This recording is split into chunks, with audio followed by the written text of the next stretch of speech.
Hey friends! Okay, so like I said in a previous video, I am going to be sharing with you my plans for 2026. And I'm taking a little bit of a more gentle approach this year, and I'm calling it Tiny Tuesdays. Kind of my anchor plan is called Tiny Tuesdays. I will be working small like we've done in challenges before. My goal is to paint 52 paintings this year, just one per week, and they're going to be on a smaller scale. If you don't like painting small, you can paint whatever size you would like. So in this video, I'm going to give you a supplies list of what I'm using, and we'll go from there. But I want to tell you, in addition to paint whatever size you would like, that even though I'm calling it Tiny Tuesdays, without a doubt, I'm going to be doing more videos than just on Tuesdays. That just feels like a nice, calm, consistent rhythm that I can get into, that I can just a steady rhythm that is realistic for me and that I can keep showing up for on top of my job that I have, on top of homeschooling and trying to start an art business. So if you've been with me for a while and we've done these challenges before where we've painted on a smaller scale, and I have found that people do find it less intimidating and just a little bit more approachable and doable. And as always, my goal is to list the supplies that I use in each video, but I'm going to give you a quick rundown here as well, so you can get prepared if you want to. But really, I'm going to preface this by saying use what you've got. I'm going to show you what I'm using. So yeah, let's just get into it. Okay, to start off with, watercolor paper. You're going to definitely want watercolor paper, whatever you can afford. This is maybe a little bit pricey. I want to say this pad was $22, $22 for 12 sheets, but I'm cutting these up into 2.5 by 3.5 inch pieces, so it's going to go a long way. But this is cold pressed paper, and it is 100% cotton. Don't mind that. I have no idea what that is. 100% cotton, 140-pound cold pressed paper. So if there's any portion that you are able to splurge, do it with the paper, because the better the paper, it just makes the experience a lot nicer. I'll just say that. But on the other hand, use what you've got. I have used all ranges of paper, and everything turns out fine. It's fine. It just makes it a nicer experience if you have nicer paper. And the next somewhat obvious supplies we will need are brushes. Generally speaking, I use round brushes. I use a size 6 most often and a size 2. I also have this, I think this is a 0. Is this a 0? Yeah. Sometimes I use a 0 for just, finer details. I did just buy this flat brush. Honestly, I bought it mainly for my snail mail club that I have, because I tend to paint a lot of bricks. I do just charming little storefronts for my prints for my snail mail club, and I just think this will be a helpful tool for that. So I don't even know if I'm going to use it in our 52 paintings for this year. So again, with brushes, use what you've got. These are Princeton snap brushes. I just got this at Hobby Lobby, and it was 50% off. Another thing I purchased at Hobby Lobby are these 2 frames. They were also 50% off. And so this one was $4.50 and this one was $4.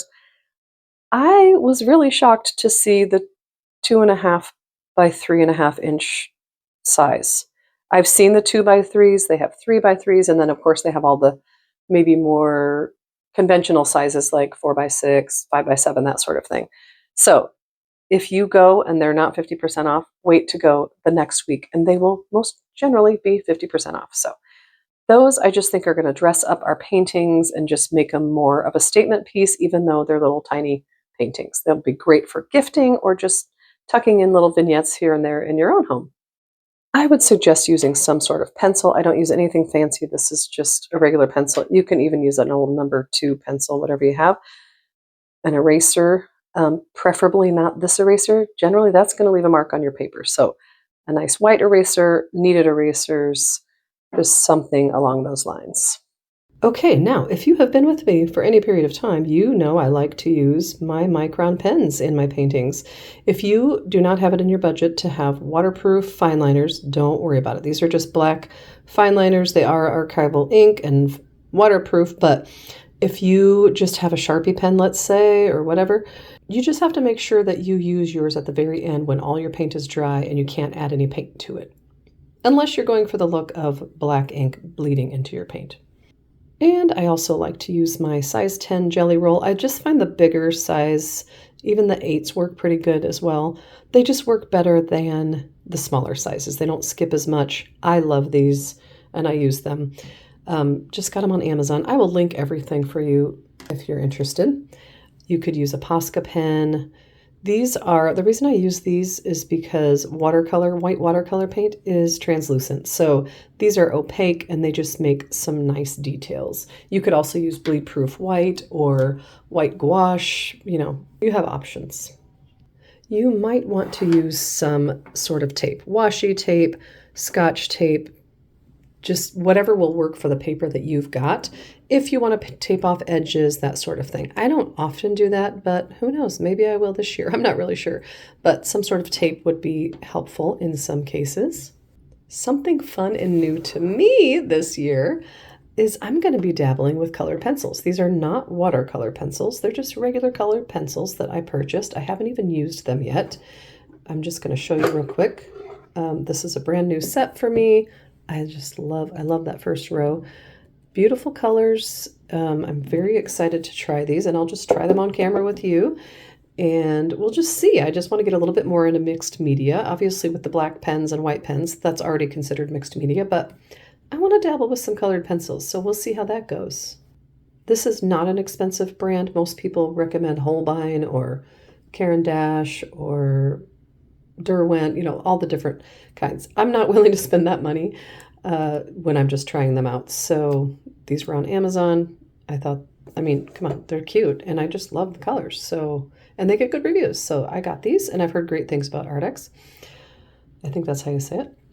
So we're going to try those. And also very optional is a heat gun. This is my heat tool. I love it. I used to use a hairdryer. You can use a hairdryer. You can also be really, really patient and just let things dry naturally. I don't have that kind of time, so I am going to be using this trusty little guy. Oh my goodness, you guys. I was just editing my video and literally about to upload it when I realized I didn't mention anything about paints. Wow. Okay, I'm using my Mei set. This is a student grade set, which is wonderful because of the price, but they're also just beautiful paints. I really enjoy painting with these, really equally as much as I enjoy my professional sets. So if you need a new set of watercolors, this is a nice one on Amazon. I will link it below. But otherwise, as always, use what you've got. Okay, wow, that was a close one. That would have been a really silly blooper. Okay, there it is. I think I've covered everything. If you have any questions whatsoever, just leave them in the comments or shoot me an email, whatever you'd like. Yeah, let's just do this. 52 paintings this year. I think that sounds like a lot. I know we've done a lot more than that in the last couple of years or year and a half that I've been doing this. And this just feels like a nice pace. So nothing too precious or overwhelming, just small, approachable paintings that fit into real life. So if you're looking for a nice, simple, doable art practice in 2026, I hope that you will join me. And with that, I will see you this coming Tuesday, January 6th, for our first painting of 52. See you soon.